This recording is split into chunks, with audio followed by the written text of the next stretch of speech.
Layer 1. Mark Zuckerberg, one of the creators of Facebook, born on May 14, 1984. Mark Elliott Zuckerberg would attend Harvard University and, with 4 other friends, introduced the internet to Facebook. Initially called The Facebook, it was actually supposed to be a different type of social media altogether called Harvard Connection. But after breaking off with his friends, he would remake the site into what is now known as Facebook. Initially, it was really just meant for college kids in Harvard to learn about each other, but as the social media platform grew, Zuckerberg decided to push it onto other colleges and grow the user base. And it would eventually become one of the biggest social media platforms in the world. With the massive success Facebook was seeing, Facebook, the company, not the social media platform, would start to accrue different social media platforms and would start to find different ways to advertise to people, as well as gathering personal information from users and selling that info to advertisers. In 2021, Facebook, the company, not the social media platform, would become Meta, due to Mark Zuckerberg's want to push the metaverse onto regular people and not just tech enthusiasts. Before Facebook was Meta, it would also buy other social media platforms and companies such as Instagram, Oculus, WhatsApp, and a bunch of other things. All this to say, Mark Zuckerberg launching Facebook instead of what his friends wanted has made him insanely wealthy and one of the foremost tech moguls of this generation. FaceMash. Mark Zuckerberg describes FaceMash as a prank website that he launched in college while living in his dorm room before he even started Facebook. FaceMash operated just how it sounded. You would mash faces together and compare them against each other. This would be used to rank women on who's prettier. The site would also apparently use ID photos of female undergraduates that were gotten from the university online directories by hacking into it. Poking is one of Facebook's oldest features that slowly saw a decline in usage over time, but recently Facebook has tried to encourage people to use it more and has seen a rise in usage. First being implemented in Facebook's very early years. In 2005, the poke didn't really do much other than alert someone that someone had poked you. The poke is basically just a notification sent to someone by someone else letting them know you want their attention. It's a very simple mechanic, and funnily enough, Mark Zuckerberg claims to have thought of it when he was drunk and thinking of things to implement into Facebook. The poke, when first implemented, saw widespread use due to its versatility. You could poke someone you already knew to basically prompt a conversation, or you could poke a stranger to show you had interest in them. It started to see a decline in usage though as Facebook began to introduce more and more features, pushing the poke more and more to the side where people were less likely to see it, making them less likely to use it. Facebook Live. Facebook Live is a Facebook feature that lets users live stream directly to Facebook. People who are watching can react, share, and comment during the stream. This is on the iceberg due to the events that have happened on Facebook Live, some of which are in the video later on. So also, I don't know if I should call this a joke, but some Hispanics say stuff like, "Te voy a poner en Facebook Live," or "I'm gonna put you on Facebook Live," as a joke and sometimes as a threat, since many cartel murders are streamed on Facebook Live. Layer 2. Ori Chef, or Marjorie Kua, is a Facebook account/accounts. All her friends that are on the main account has a profile picture of the same woman, which I assume is her. Most of the times, all the photos are just slightly modified, with some of them being a bit creepy. Some of the posts on the accounts were pretty creepy themselves as well, with one of them saying that her fantasy was to finish the life of their kids. But when some people asked her why there are so many accounts with the same photo of hers, she said that they were her accounts and that she only made them because she wanted to progress in Facebook games. And that's pretty much the truth. The internet did make her a creepypasta.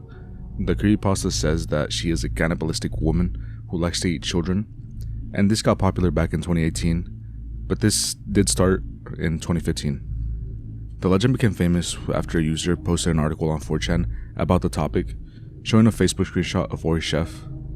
People ended up translating Chef's comment, finding out that Ori Chef wrote that she wants to get cremated first before her husband, and that she had a friend named Susan, which is still single. People who visited Ori Chef's Facebook account could find gore images.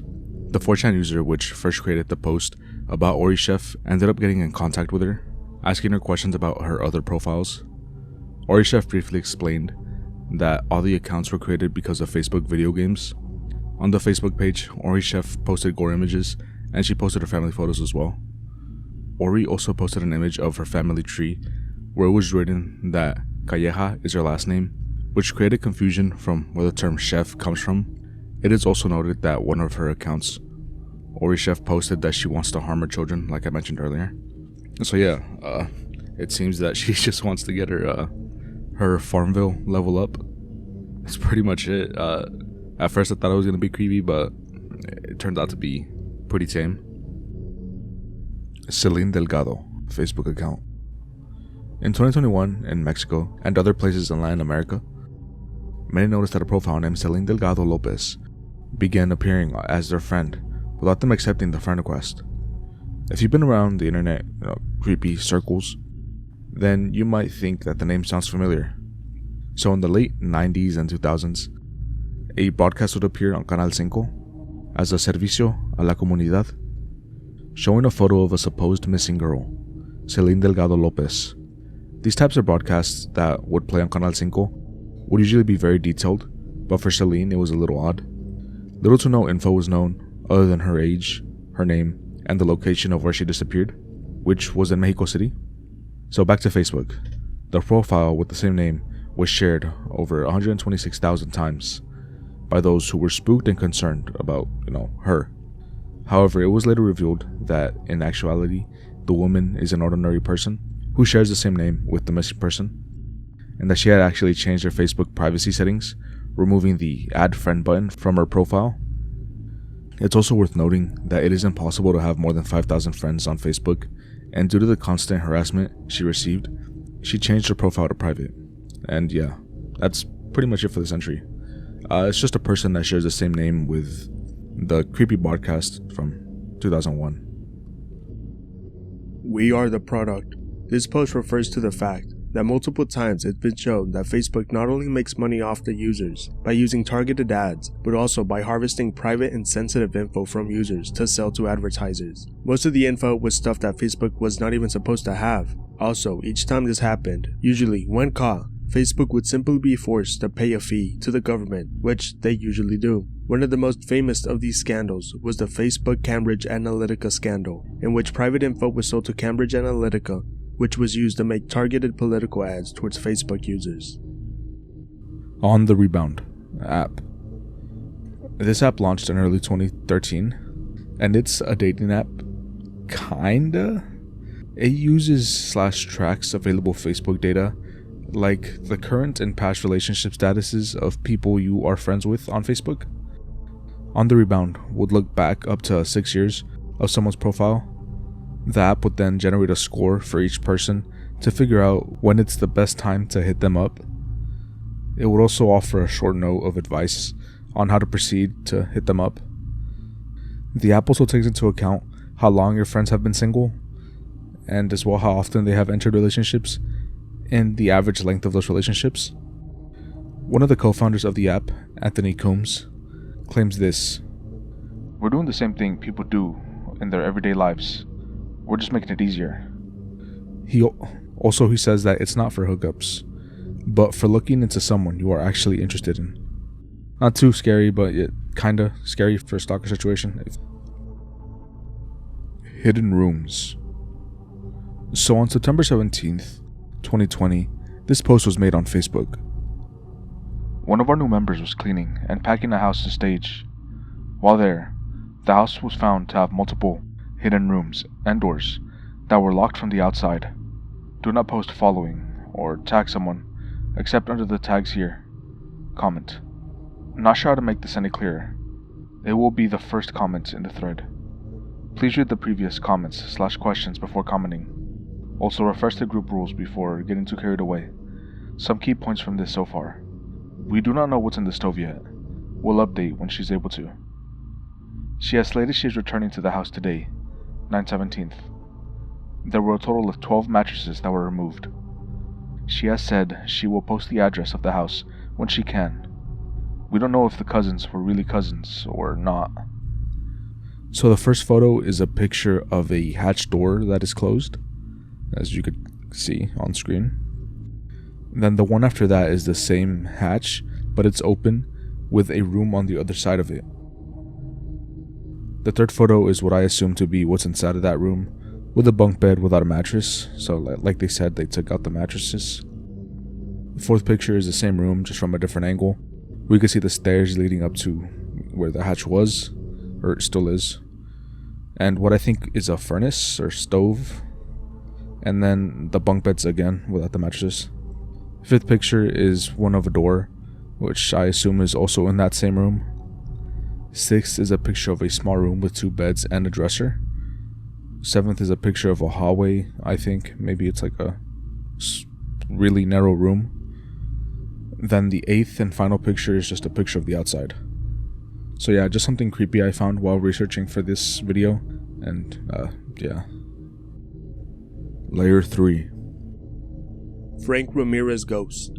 A video posted by Frank Ramirez on Facebook, in which supposed supernatural activity is recorded on camera in a hotel in Harlan, Texas. The video opens with Frank discussing the activity he witnessed, saying he saw the phone come off the receiver it's on by itself, as well as a cup falling onto the ground from seemingly nowhere. Shortly after this, more supernatural activity is caught by Frank Ramirez, such as the phone once again coming off the receiver, and later being pushed by an invisible force, and a towel coming off the sink, and a coat hanger being pushed off a drawer. La tienda de Mario, or Mario store, translate it. This refers to an event that was mostly posted on Facebook. Mario Lara, who owns a store in Guadalajara, Mexico, which sells a bunch of things, but his most popular items are piñatas. His store would eventually become haunted by a possessed Moana piñata. Every morning when Mario would enter his store, the piñata that was possessed would be found thrown in different locations.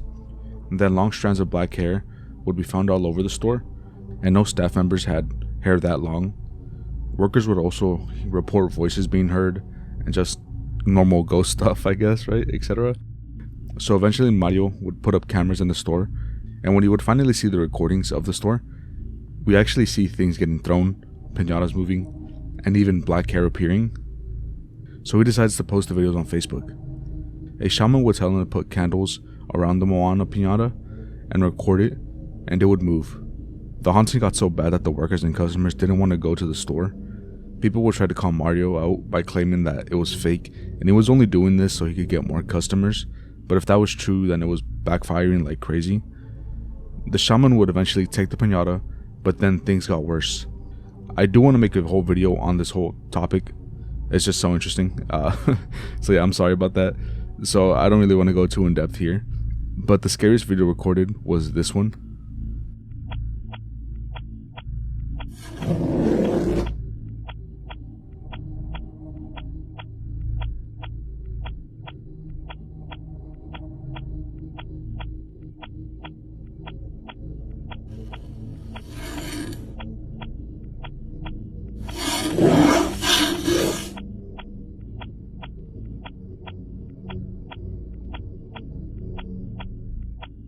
So yeah, the last clip is kind of spooky if it's actually a ghost.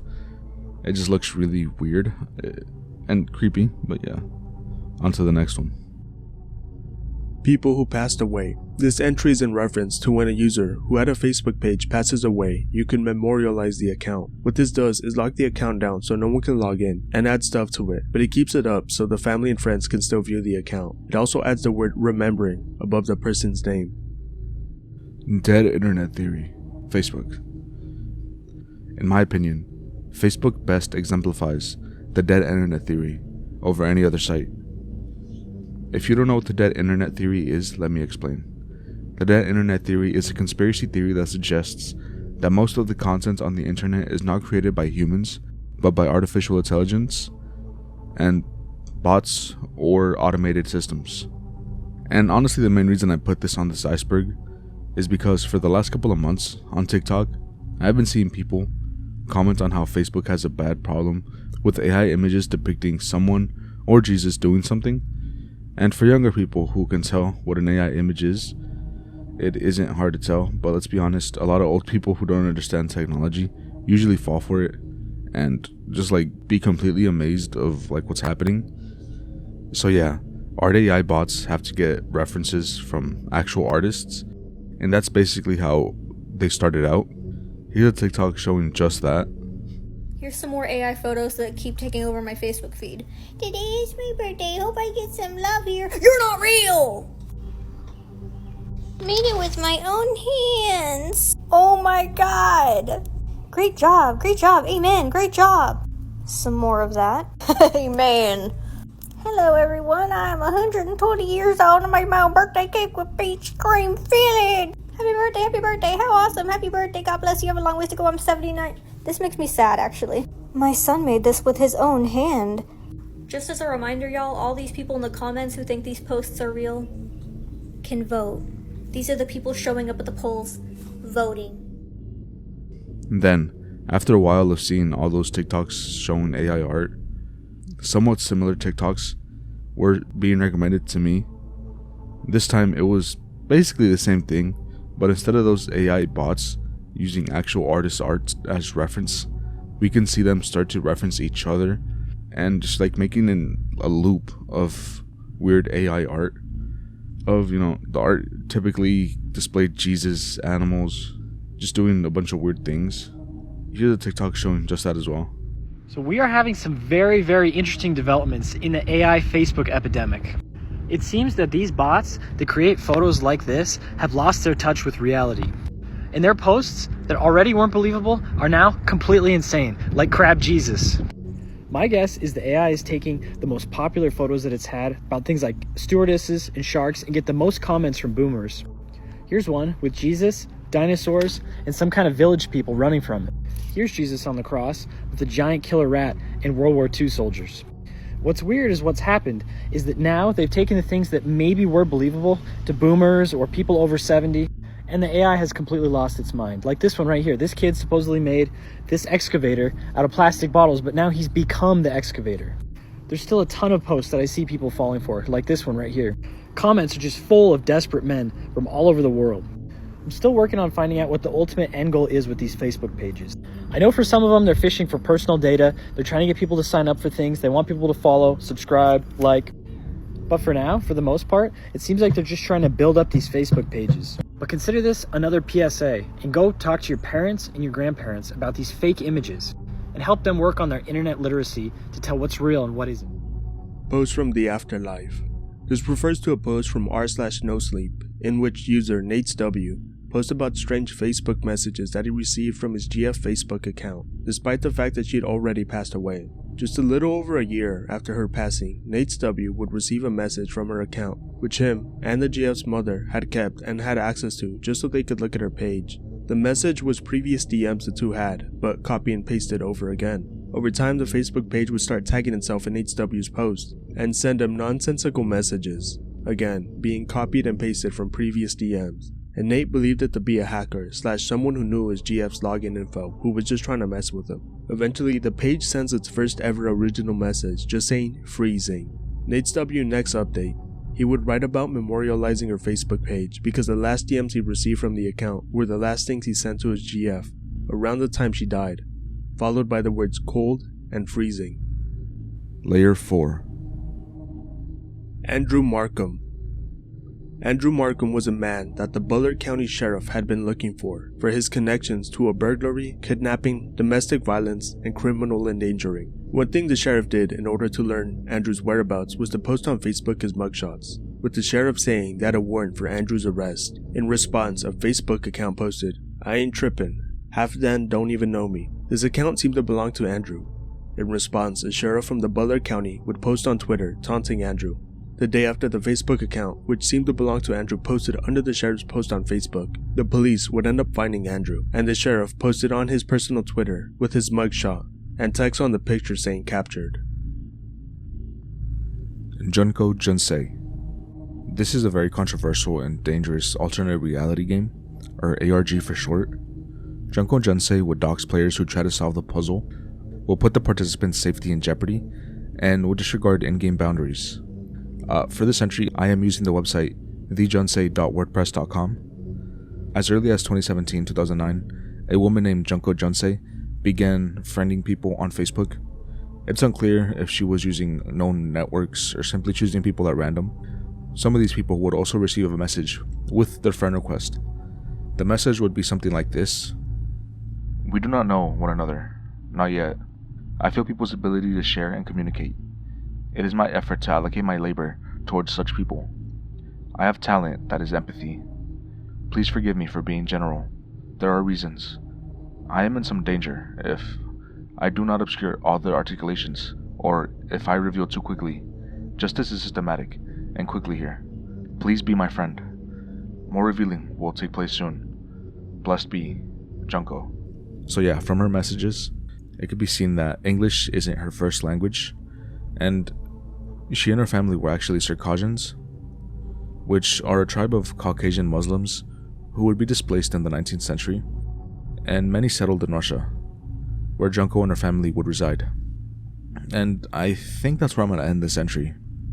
It's a huge rabbit hole, and I have been wanting to make a video on an ARG, and I wanted to make a video on an ARG for a while, so I think this one's going to be the video I'm going to be trying to make, since this was my first time hearing about this and I found it really interesting.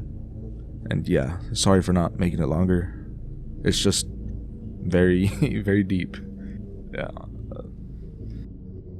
Selling babies. This entry is exactly what it says it is. Over the span of Facebook's life, there has been deranged posts from users talking about trading/selling their unborn or young children. In the worst case scenarios, there were actual instances of human trafficking rings within Facebook groups, in which children were being sold under the guise of adoption. In the case of the latter situation, there's an instance of this reported to have happened in the Philippines, and how Facebook and the government were working to shut down pages like this. Those pages would try to be discreet and would hide using code words. Though other times people are far less discreet, and there's just pictures of children on the Facebook marketplace with a price listed for them. MH17 Facebook post. So Malaysia Airlines flight MH17 was shot down on July 17, 2014, while flying over eastern Ukraine during the conflict between Ukrainian government forces and pro-Russian separatists. The plane was en route from Amsterdam to Kuala Lumpur and was carrying 298 people, including passengers and crew members. All of them perished. The aircraft was struck by a surface-to-air missile, believed to be a Russian-made bulk missile, launched from an area controlled by pro-Russian separatists. And when the plane got shut down, it led to widespread international condemnation and calls for an investigation.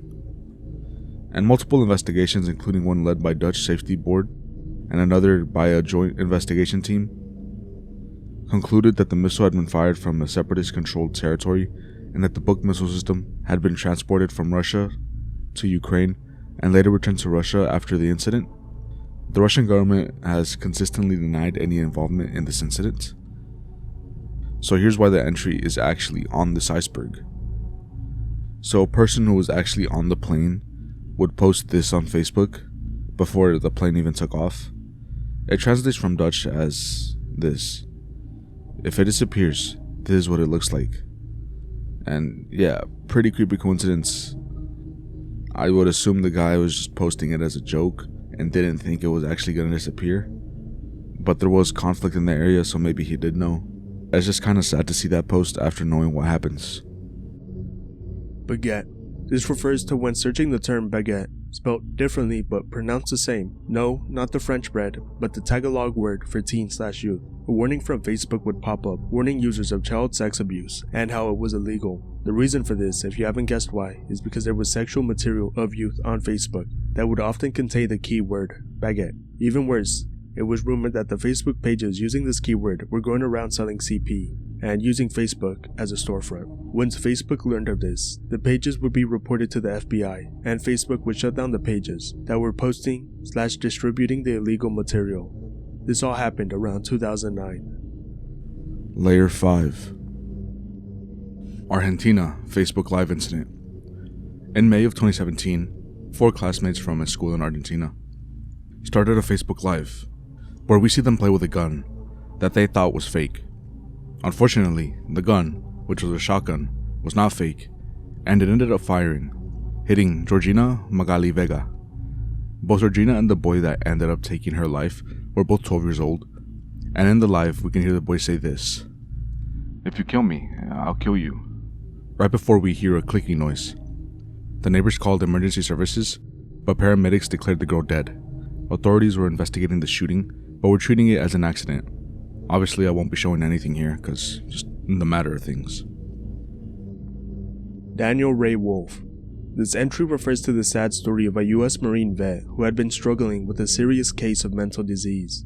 Said to have suffered from PTSD and depression, Daniel served the Marine Corps from 2004 to 2008 and had struggled adjusting to civilian life ever since coming back from Iraq. On May 5, 2014, Daniel posted some worrying posts that caught the attention of friends and family, of which many tried to reach out to him to try and talk things out. Unfortunately for his loved ones, it would be too late, as shortly after Daniel made those posts, he also uploaded pictures, one of a half-empty bottle of vodka, and several others of where Daniel cut himself, with his body bleeding out. Daniel would be pronounced dead on May 6, 2014. The following days after his death, the family of Daniel would message Facebook asking them to take down the images he posted of his self-harm, but Facebook would not comply, saying the images did not encourage self-harm but instead documented Daniel's self-harm, so it didn't violate Facebook's policies, so there was no reason to take them down. This would lead to an uproar from the public, with many people on the family's side shaming Facebook for not doing what the family wanted, getting a lot of media attention, and after a couple of days, Facebook would end up taking down Daniel's self-harm post. Philando Castile. Philando Castile was a 32-year-old African-American man who was fatally shot by a police officer during a traffic stop in Falcon Heights, Minnesota, on July 6, 2016. His death gained national and international attention, particularly because the aftermath of the shooting was live-streamed on Facebook by his girlfriend, Diamond Reynolds, who was in the car with him at the time, along with his daughter. On the evening of July 6, 2016, Castile was driving with his girlfriend, Diamond Reynolds, and her 4-year-old daughter. Officer Geronimo Yanis of the St. Anthony Police Department pulled Castile over, ostensibly for a broken taillight. During the traffic stop, Castile informed the officer that he was carrying a firearm and that he had a legal permit to carry it. The accounts differ from here on what happened next, but it is clear that after Castile said that, Yanis pulled out his gun and started firing 7 shots into the car, striking Castile multiple times, even though Castile wasn't exhibiting any hostile behavior. Immediately following the shooting, Diamond Reynolds began live streaming the incident on Facebook. The video showed Castile bleeding heavily, with Reynolds calmly narrating the events, stating that Castile had been shot multiple times by the officer. The video also captured the emotional distress of Reynolds' daughter. It went viral, leading to widespread outrage and protests.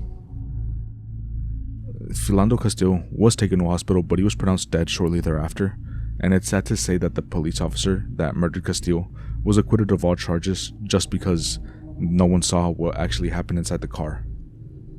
The only real justice that Castile got was that the police was fired from the department he worked at. Charlie Carver and Gayla Brown. This young couple would last be seen together on August 31st, 2016 by friends and family, and shortly thereafter, strange posts would start appearing on the couple's Facebook page. Posts about them being married and moving and buying a home. But whenever family and friends would inquire about these claims, they would only receive silence. The truth was that these posts were not made by the couple, but by serial killer Todd KB, aka the Amazon review killer. You see, Charlie Carver and Gayla Brown were going down to Todd's property to help him clean it up. Charlie, who worked for Todd before and nothing strange happened, decided to help Todd again. Unfortunately for them, this all turned out to be a ploy by Todd to capture and kill the couple. Once on the property, Todd would end up shooting Charlie 3 times, killing him, and proceed to hold Gayla captive inside a shipping container. And when she wasn't chained up in there, she would end up being sexually assaulted by Todd. Fortunately for the police who were looking for the couple, because at this point they had been missing for several months, they would pick up a signal from Gayla's phone, giving them an idea where the couple might be. At once the police had obtained the couple's Facebook accounts, which showed them communicating with Todd, and that the place they were last headed on August 31st was Todd's 96-acre property. The police would go and give the property a visit. While there, the police would split up, going to look for the couple, and eventually finding Gayla in the shipping container. And she would tell the police about everything Todd had told her about his previous victims, as well as what happened to Charlie. Shortly thereafter, Todd KB would be apprehended by the police, and in 2017 would plead guilty to 7 counts of murder, 2 counts of kidnapping, and 1 count of criminal sexual assault, and would be sentenced to 7 consecutive life sentences without a chance of parole. Layer 6. Jeffrey Langford. Jeffrey Antonio Langford was involved in a tragic and disturbing incident in North Salt Lake, Utah, where he was arrested for the murder of his mother, Gracelia Holker. This case gained a lot of attention because parts of the incident were actually live streamed on Facebook, Initially, Langford claimed that his mother had shot herself, but the evidence suggested that otherwise. During the investigation of the murder, police found inconsistencies with Langford's story, including the positioning of the gun and the presence of spent casings in the room, separate from where his mother was found. Langford admitted to shooting his mother after she allegedly attempted suicide, stating that he prevented her from suffering further. This incident was partially streamed on Facebook, with Langford posting multiple videos during the event. In one video, he can be heard expressing distress over his mother's condition. Officers also said that they found what appeared to be a suicide note from his mother. When the police officers asked Langford why the gun was cocked, he told the police that he removed the spent casings and reloaded the gun because he was also going to commit number puzzle. Langford was eventually charged with first-degree murder, second-degree felony, obstruction of justice, and carrying a dangerous weapon while under the influence of drugs and alcohol. Ronnie McNut. Ronnie McNut served in the U.S. Army Reserve and was in Iraq from 2000 to 2008. During the Iraq War, he would come back from the army with PTSD and severe depression. This is something that Ronnie would struggle with his entire life. In around 2020, Ronnie's life would get worse. While struggling with a breakup and lockdown forcing everyone into isolation, it would seem that Ronnie had reached his breaking point mentally. On August 31st, 2020, one of Ronnie's friends would see that he was streaming on Facebook Live. When tapping in to view the stream, he would find Ronnie streaming drunk while holding a bolt-action rifle. This would set off alarm bells, and the friend, Joshua Steen, would try to intervene and get Ronnie to not go through with what he thought Ronnie was trying to go through. Joshua would also try to get Facebook to take down the live stream, but in the end, the social media platform didn't see the live stream as violating any rules, so it stayed up. The police were also called and would show up to Ronnie's residence, but nothing would be done until a shot was heard being fired. The police would rush in and find Ronnie McNut had committed suicide. The stream stayed up for all of this and would be clipped, of which the exact moment Ronnie took his own life would be spread all around the internet as a sort of gore shock video, which would be spread all over TikTok, Instagram, and other social media platforms. Facebook would eventually take down the live stream, but it was far too late by that point, and Ronnie would be buried 2 days later after he took his own life. People would find the final message left by Ronnie on Facebook. It says, "Someone in your life needs to hear that they matter, that they are loved, that they have a future. Be the one to tell them." I've mentioned this before, but if you or anyone you know struggles with any sort of mental disease or disorder and ever feel like suicide is the option, no, it's not. And there are resources online to help you with your struggles. There are people who care and want to help. Janelle Porter. Janelle Porter was a socially isolated woman living with her parents in Montana City, Tennessee. She had health issues that contributed to her being alone all the time, and her interactions with others were mostly limited to online activities, particularly on Facebook, and Janelle was known for being socially awkward and had difficulty forming real-life connections. Janelle became involved with conflicts on Facebook with several people in her small community, particularly a group that included Billy Payne and Billie Jean Hayworth. These conflicts arose from Janelle's perception that others were bullying, threatening, or spreading rumors about her online. And the main issue was that Janelle had unreciprocated feelings for Billy Payne. Payne, however, was in a relationship with Billie Jean Hayworth, with whom he already had a child with. Janelle began to feel increasingly paranoid and believed that Payne, Hayworth, and others were conspiring against her and harassing her through Facebook. Janelle confided in her parents, Marvin, Buddy Porter, and Barbara Porter, about this. They became convinced that Janelle was actually in danger, largely based on what she had told them about the supposed online harassment. Janelle's father, Buddy Porter, was a former Marine and became increasingly agitated by the whole situation that Janelle would tell him. Adding to the chaos, Janelle created fake online personas to fuel the threats and stuff herself. Using these fake accounts, she sent herself threatening messages, making it appear as if they were coming from Payne and others, thereby making her parents fear more and have more anger towards these people. In January 2012, the situation reached a climax. Buddy Porter, convinced that his daughter was actually being harassed and threatened, took matters into his own hands. He, along with Jamie Curd, a family friend who was actually romantically interested with Janelle, went to Billy Payne's home. There, Payne and Hayworth were brutally murdered. Payne was shot and his throat was slashed, while Hayworth was shot in the head while holding her infant son. Miraculously, the son was unharmed. Buddy Porter was initially arrested for the murders of Billy Payne and Billie Jean Hayworth in February 2012, just a few weeks after committing the crime, and in October 2013, he was found guilty and is currently serving 2 life sentences at the Turney Central Industrial Complex in only Hickman County, Tennessee. His accomplice, Janelle's secret boyfriend at the time, Jamie Curd, took a plea deal from prosecutors and received a sentence of 25 years in prison without the eligibility of parole. Both Janelle and Barbara Porter were arrested in August 2013, just months before Marvin's trial.